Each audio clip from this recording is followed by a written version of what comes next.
Hey everybody, this is Eric for the Little Whitehouse, and I am wanting to talk about tribulation today. I've been messing around with the thought for a little while, but it needs to come together. Okay, there's several different kinds of tribulation, and I want to look at the life of Daniel.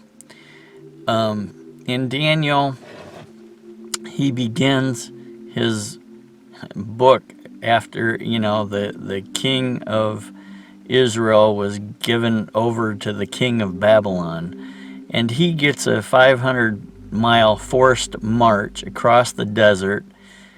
And when he gets to Babylon, he gets turned into a eunuch. In other words, he got castrated, for those of you who don't know what a eunuch is. After that, they're going to feed him their own food, which, they think that's the best food that you can get.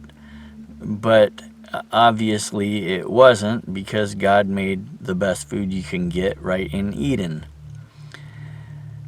And so he chooses to ask for God's food, because that's the smallest thing that he can be faithful in.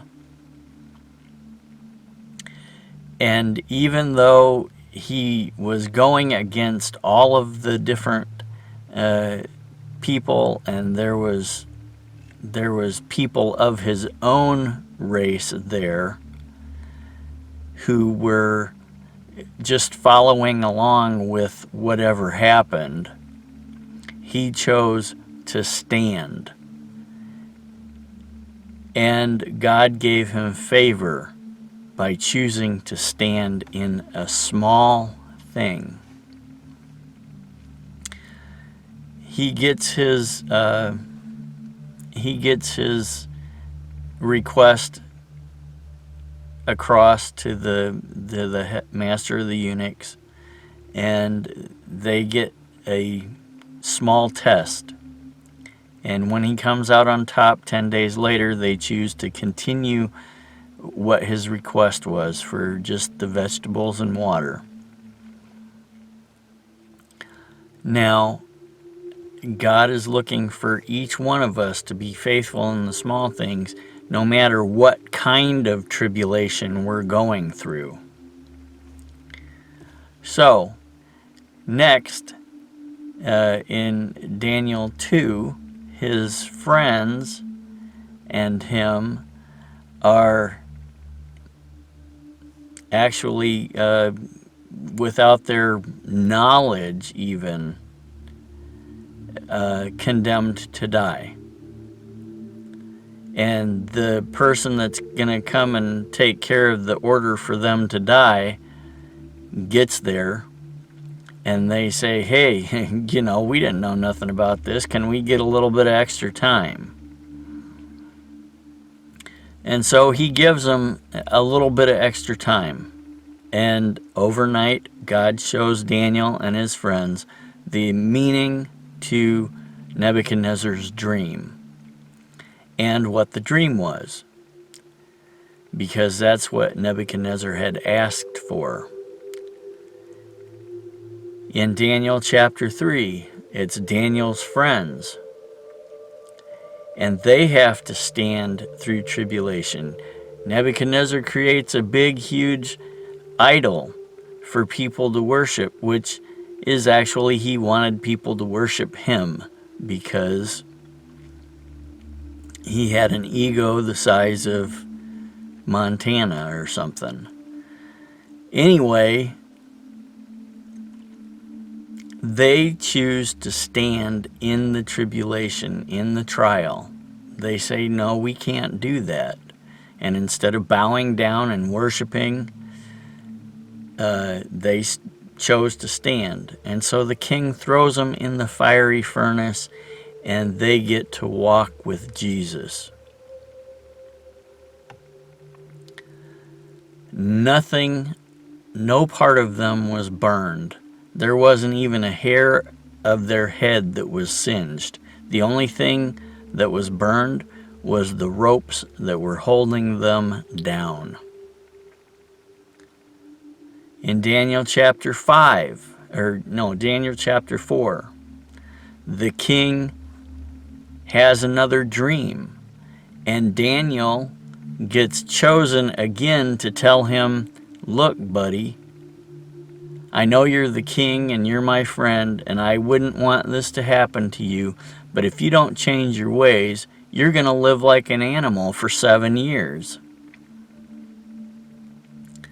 And about a year later, that's exactly what happened to the king, because he didn't change his ways.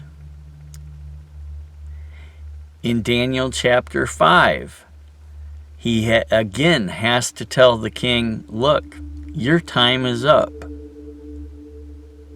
There's a hand that's writing mysterious messages on the wall.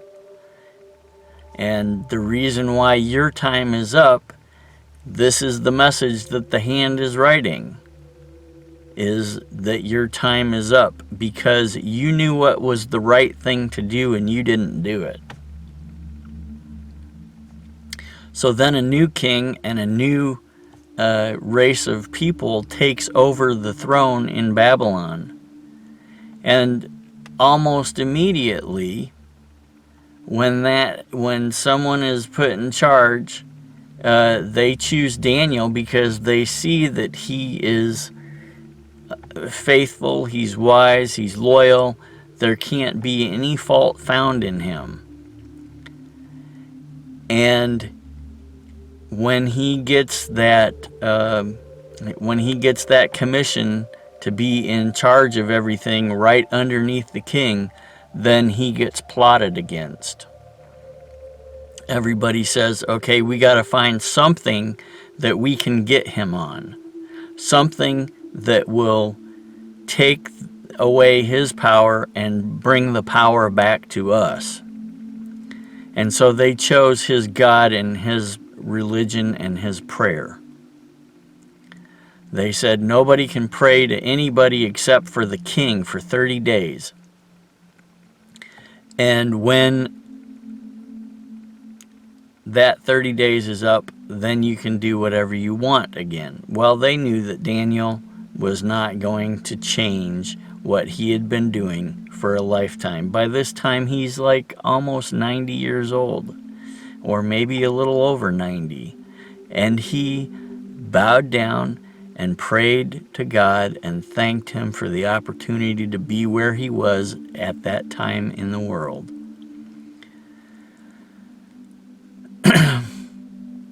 But the point is, he had to stand through all of those tribulations. They threw him in the lion's den for that, but God shut the lion's mouth. And he had to stand in all of that tribulation. It was a little bit here, a little bit more here, a little bit greater here, until it actually was, face to face with death. And God's calling each one of us to do that. There's people that will say, look, he's going to come and rescue everybody before any tribulation happens. Jesus is going to come and all of his followers will be saved. God doesn't work that way. If you look at all of the Bible characters, they go through the tribulation. Job went through tribulation to get to the other side. Noah went through the flood to get to the other side. David didn't get a free ride past the giant. He had to stand through the tribulation and actually kill the giant that was in his way. Gideon, he got a few fleeces, but he still had to go through the tribulation. With 300 men and God, he conquered the whole army that was before him. Anyway, that's my 2 cents for the day. If you enjoyed this video, give it a thumbs up. If you like to hear more of these, subscribe and hit the notification bell. And I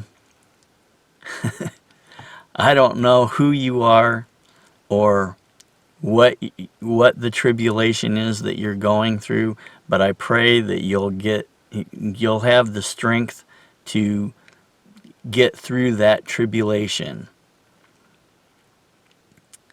Leave me a comment in the comment section below, and also I just want to remind everybody there's a tool for TubeBuddy in the description box. Go check out their free download and download it if it'll help your channel out. I believe it will. Anyway, once again, that's my 2 cents for the day.